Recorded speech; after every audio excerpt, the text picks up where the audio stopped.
मैं हूं अभिषेक बारेट और इस वक्त आप मुझे द विंडो पर देख रहे हैं। एक फिल्म आई है कश्मीर फाइल्स। लोग इसके डायरेक्टर के पैरों में पड़ रहे हैं। फिल्म कश्मीरी पंडितों के दर्द पर आधारित है। फिल्म को बहुत कम स्क्रीन्स मिल पा रही हैं, लेकिन आज उन्हीं कश्मीरी पंडितों के दर्द की एक फाइल हम भी आपको सुनाएंगे, ताकि आपको पता चल सके कि कश्मीरी पंडितों पर किस तरह से कहर बरपाया गया था। पहली बात ये, वीडियो किसी मजहबी रंग से नहीं रंगा गया है, लेकिन सच को सच नहीं कहा जाएगा तो फिर इस स्क्रीन पर हमारे होने का कोई मतलब नहीं। आज आप जो जानेंगे, जो सच जानेंगे, जो दर्द की इंतहा से भी आगे के हैं, इसलिए इस वीडियो को स्किप ना करें, ना ही इसे बीच में देखना बंद करें। अगर आपको ऐसा करना है तो आप अभी कर सकते हैं। एक नारे से शुरू करते हैं जो कभी कश्मीर में लगा था। जागो जागो सुबह हुई, रूस ने बाजी हारी है, हिंद पे लर्जन तारे हैं, अब कश्मीर की बारी है। ये गजवाए हिंद के सपने का पहला कट्टरपंथी नारा था। कश्मीर अपने पंडितों पर हुए सितम को चुपचाप आंखों में आंसू लिए देख रहा था। वो केंद्र की सरकार से खुद को बचाने के लिए कातर नजरों से मदद मांग रहा था, पर कोई मदद नहीं आई। बस सितम आया। नेहरू से गलती हुई, उन्होंने कश्मीर पर जनमत संग्रह का दरवाजा खोला, लेकिन कश्मीरी पंडितों से कभी नहीं पूछा जो 6000 सालों से इस कश्मीर के अधिकारी थे। ये उनका अपना घर था, लेकिन उनका ये घर उन्हीं से खाली करवाया गया। क्या क्या हुआ, यही आज की कहानी है। सन 1986 की बात है। कश्मीर के मुख्यमंत्री रहे फारूक अब्दुल्ला का बहनोई गुलाम मोहम्मद शाह कश्मीर का मुख्यमंत्री बना, और इस बात को ऐसे प्रचारित किया गया कि गुलाम मोहम्मद शाह ने फारूक अब्दुल्ला की सत्ता हथिया ली है। लेकिन ये एक सफ़ेद झूठ था, और सच ये है कि गुलाम मोहम्मद को सत्ता का ये तोहफा जानबूझकर दिया गया था, क्योंकि गुलाम मोहम्मद जुल्मों के प्रयोग के लिए माहिर माने जाते थे। अगर उन्हें सीधे कट्टरपंथी कह दिया जाए तो भी ये आपत्तिजनक नहीं होगा। सत्ता में आते ही गुलाम मोहम्मद ने कट्टरपंथियों के हक हकूक़ की बात करनी शुरू कर दी। गुलाम मोहम्मद ने एक फैसला लिया कि जम्मू के न्यू सिविल सेक्रेटरीट इलाके में एक भव्य हिंदू मंदिर को तोड़कर वहाँ एक मस्जिद बनाई जाएगी। गुलाम मोहम्मद और फारूक अब्दुल्ला दोनों को पता था कि कश्मीरी पंडित इस बात पर तीखी प्रतिक्रिया देंगे, और ऐसा हुआ भी। कश्मीरी पंडितों ने फैसले के खिलाफ आवाज़ उठाई, और दूसरी तरफ कट्टरपंथियों ने एक फतवा जारी करवाया कि इस्लाम खतरे में है। इस फतवे की वजह से जगह जगह कश्मीरी पंडितों पर हमले हुए, और सबसे ज़्यादा हमले सोपोर में हुए। खास बात यह है कि इन कट्टरपंथियों को तैयार किया गया था कि कश्मीरी पंडितों के मकानों, दुकानों, संपत्ति पर कब्जा करो। ये आग ऐसी सुलगी कि जगह जगह कश्मीरी पंडितों की महिलाओं के साथ रेप हुए, लोगों के मकान जलाए गए, संपत्तियों को हड़पा गया। कुल मिलाकर बर्बरता का नंगा नाच हुआ। साथ जो हत्याएं हुई वो बाई प्रोडक्ट थी। 12 मार्च 1986 को तत्कालीन राज्यपाल ने कट्टरपंथियों को मिल रही गुलाम मोहम्मद की शह को भांप लिया और गुलाम मोहम्मद की सरकार को बर्खास्त कर दिया।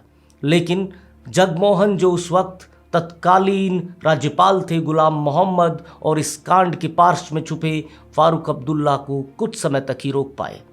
1987 में कट्टरपंथी चुनाव हार गए, लेकिन चुनाव में मिली हार को इस तरह से प्रचारित किया गया कि कट्टरपंथी और कट्टर हो गए और दांव काम कर गया।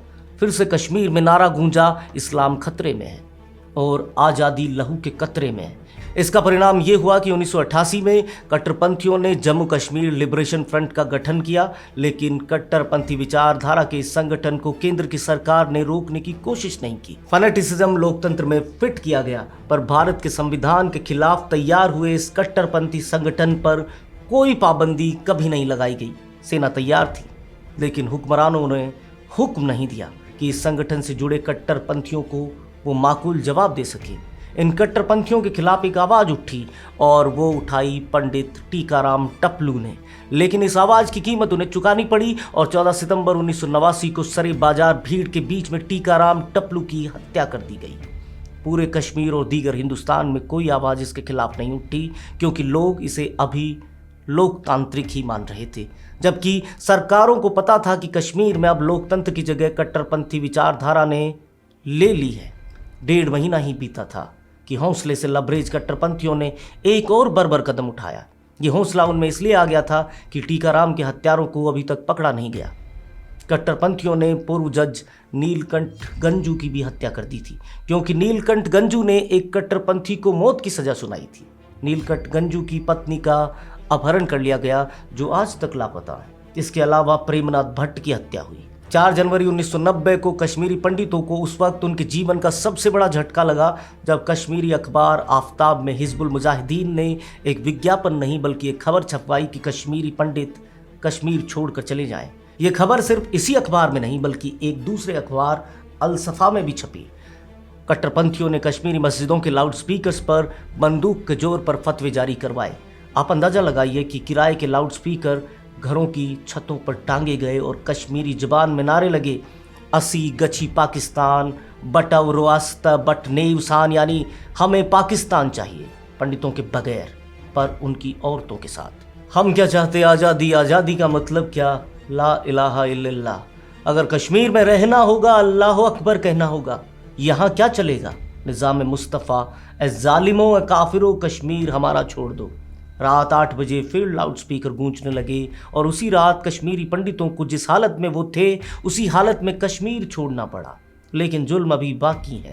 कश्मीर छोड़ते वक्त पंडितों को रास्तों में घसीटा गया, उनकी औरतों से रेप हुए। भूखे प्यासे सताए गए कश्मीरी पंडित बिना किसी सामान और पैसे के बदहवास सड़कों और कच्चे रास्तों पर चल रहे थे और उस पर भी उनसे बर्बरता की गई। ऐसा नहीं है कि ये एक दिन के लिए हुआ। इस घटना के बरसों बाद जब टीकाराम टपलू का परिवार वापस कश्मीर इस उम्मीद से लौटा कि अब सब कुछ सामान्य हो गया हो, अनंतनाग से विधानसभा का चुनाव लड़ने की घोषणा की, पर उन्हें धमकी मिली और वो उसी दिन वापस कश्मीर छोड़ने के लिए मजबूर होने वाला परिवार बन गया। कश्मीरी पंडितों के घर दूसरे लोगों ने कब्जा लिए, उनके फलों के बागों पर कब्जा कर लिया, उनकी संपत्तियों को अपना बना लिया। 3,50,000 कश्मीरी पंडितों को एक रात में कश्मीर छुड़वाया गया। ठंड में रहने वाले कश्मीरी पंडितों को नंगे पांव भूखे पेट चलना पड़ा। इतना ही नहीं, उन्हें 40 डिग्री की भीषण गर्मी में टेंटों में अपने राज्य के बाहर गुजारा करना पड़ा। रोजगार, घर परिवार सब कुछ छीन लिए गए, अपनों की हत्या कर दी गई। 89 से 90 तक 300 कश्मीरी पंडितों की हत्या कर दी गई। ये सिर्फ रिकॉर्डेड डेटा है, हकीकत इससे भी ज़्यादा भयानक है। और सबसे हैरान करने वाली बात है कि इन घटनाओं की और हत्याओं की कोई FIR किसी भी थाने में दर्ज नहीं हुई। आप बर्बरता का अंदाज़ा लगाइए कि 2 कश्मीरी पंडित महिलाओं गिरजा गंजू और सरला भट्ट से पहले सामूहिक बलात्कार किया गया और बाद में लकड़ी चीरने की मशीन से उनको जिंदा चीरा गया। फिल्म कश्मीर फाइल्स में सिर्फ कश्मीरी पंडितों के दर्द को तो दिखाया गया है।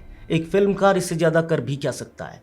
इस दर्द के साथ न्याय किया जाए, कश्मीरी पंडितों की वापसी हो, उनके आशियाने उन्हें वापस मिले, कोई इज्जत और रोजगार मिले, वो बेखौफ अपनी ज़मीन पर जिए। जो परिंदे शाम को घोंसले तक नहीं पहुँचे वो 4 दिन बाद भी उसी डाल पर उसी घोंसले में जा सकें, वही न्याय होगा। कब होगा ये वक्त के हाथों में है और सरकारों के इरादे पर निर्भर है। आप हमारे साथ बने रहिए। आपको हमारा एक काम करना है, चैनल को सब्सक्राइब करना है, बेल आइकन को प्रेस करना है, ताकि कोई खबर, कोई किस्सा, कोई कहानी आपसे छूटे नहीं। शुक्रिया।